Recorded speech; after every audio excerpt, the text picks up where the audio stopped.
राजा के यहां बुद्ध का जन्म हुआ। पिता ने ज्योतिषियों को बुलाकर भविष्य पूछा। उन्होंने कहा, या तो यह सम्राट होगा और या तो यह साधु होगा। एक तरह से देखा जाए तो सच्चा सम्राट भीतर से साधु ही होता है। जब ज्योतिषियों की भविष्यवाणी राजा ने सुनी तो वे घबरा गए कि मेरा बेटा साधु हो जाए, ऐसा ठीक नहीं होगा। राजा ने पूछा, कोई उपाय बताए, क्योंकि मैं चाहता हूं कि राजा का पुत्र राजा ही बने। ज्योतिषियों ने कहा कि इसका लालन पालन व पूरा जीवन बड़ी सावधानी में बिताना होगा।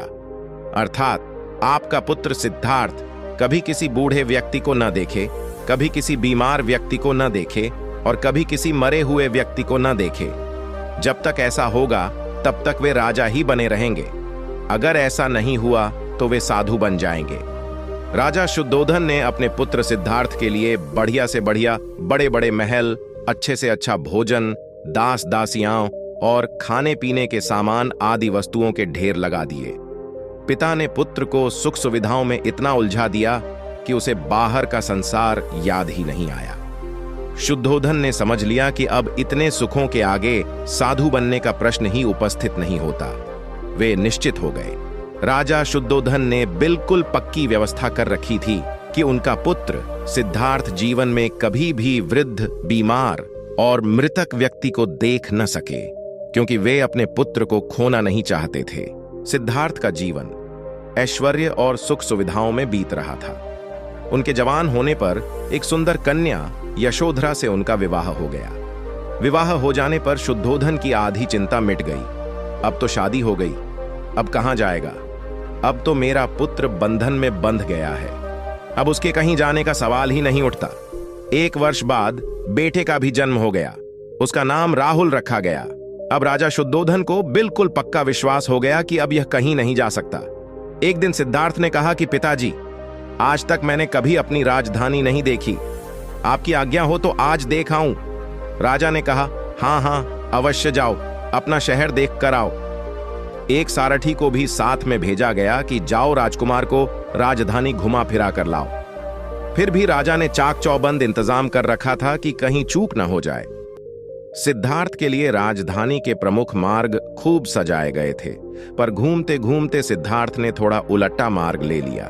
वे उस मार्ग से गुजरने लगे जहां पर तैयारी नहीं थी, और आज उनको बहुत आश्चर्य हुआ जब पहली बार उन्होंने एक बूढ़े आदमी को देखा।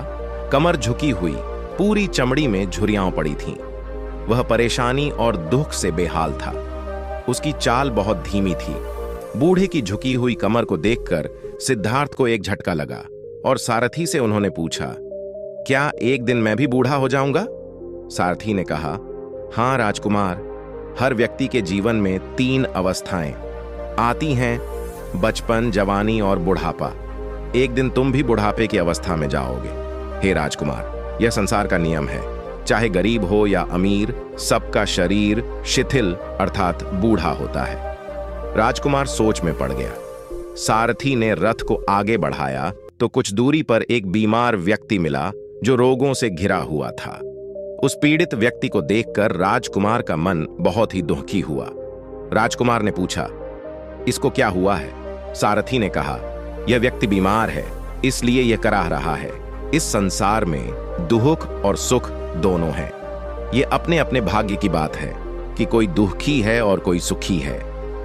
क्या मैं भी कभी बीमार हो सकता हूं? सारथी ने कहा, आप यह विचार अभी छोड़ दें। समय बड़ा बलवान होता है। ये सारी बातें कर्मों पर निर्भर करती हैं। चाहे राजा हो या रंक, सुख दुख सब पर आते हैं। अगर शरीर में कोई रोग आना है तो वह आएगा। यह सब सुनकर राजकुमार सोच में पड़ गया। सारथी ने रथ को कुछ आगे बढ़ाया तो सामने से 4 कंधों के ऊपर एक अर्थी को जाते हुए देखा। राजकुमार ने ऐसा पहली बार देखा था। उसने सारथी से पूछा, यह क्या है? यह आदमी मर गया है, यह मुर्दा है। जो व्यक्ति मर जाता है उसको बांधकर श्मशान भूमि में ले जाते हैं, फिर वहां पर उसे जला दिया जाता है। राजकुमार ने कहा, क्या सबको मरना पड़ता है? हां, सबको मरना पड़ता है। यह मृत्युलोक है। जो जन्म लेता है उसे कभी न कभी अवश्य ही मरना पड़ता है। तो इसका मतलब यह हुआ कि ठीक इसी तरह से एक दिन मुझे भी मरना होगा। मेरी देह भी मुर्दा होगी और मुझको भी 4 कंधों पर उठाकर ले जाया जाएगा। मुझको भी ऐसे ही रस्सियों से बांधा जाएगा। मेरे भी आगे पीछे घर के सदस्य रोएंगे, तड़पेंगे, और जिस संसार को मैंने इकट्ठा किया है वह सारा का सारा मुझसे छूट जाएगा। इसका मतलब यह हुआ कि क्या एक दिन मैं भी मर जाऊंगा? क्या एक दिन यशोधरा भी मर जाएगी? क्या एक दिन मेरा राहुल भी मर जाएगा? सारथी ने कहा, हाँ राजकुमार, एक दिन मैं भी मरूंगा, आप भी मरेंगे, यशोधरा भी मरेंगी और राहुल भी मरेगा, क्योंकि यह सब मरने के लिए ही पैदा होते हैं। उस रात सिद्धार्थ सो न सके।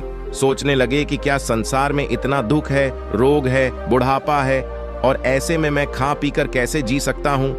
नहीं, ऐसा मुझसे नहीं खोजना होगा उस तत्व को जो दुख, पीड़ा और शोक से रहित हो, जो भय, भ्रम और भूल से परे हो, जो अनंत आनंद से भरा हो, जिसे पाकर फिर और कुछ पाने की इच्छा न हो। सिद्धार्थ वैराग्य के शिखर तक पहुंच चुके थे। बस उसी रात को उन्होंने घर छोड़ दिया।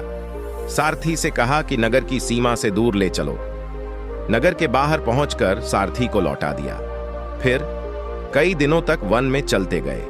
एक घने पीपल के वृक्ष के नीचे आसन लगाकर ध्यान में लीन हो गए। महात्मा बुद्ध अपने शिष्यों के साथ भिक्षाटन पर जा रहे थे। रास्ते में शिष्यों ने एक पौधे की तरफ इशारा करते हुए पूछा, भंते, इस पौधे की उम्र क्या है? बुद्ध ने बताया कि यह अमर वृक्ष है, इसकी उम्र अंतहीन है। तभी एक शिष्य ने उस वृक्ष को जड़ से उखाड़ फेंक दिया और बुद्ध से बोला, गुरुवर, मैंने उसे एक ही पल में उखाड़कर समाप्त कर दिया।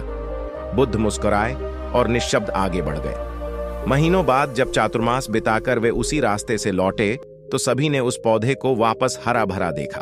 वृक्ष को उखाड़ने वाले शिष्य ने पूछा, तथागत, आपको इस पौधे की अनश्वरता का कैसे पता चला? बुद्ध ने उत्तर दिया, मैं इस नन्हे से पौधे की अनंत जिजीविषा को जानता था। यह जीवन और अमरता की पहली शर्त है।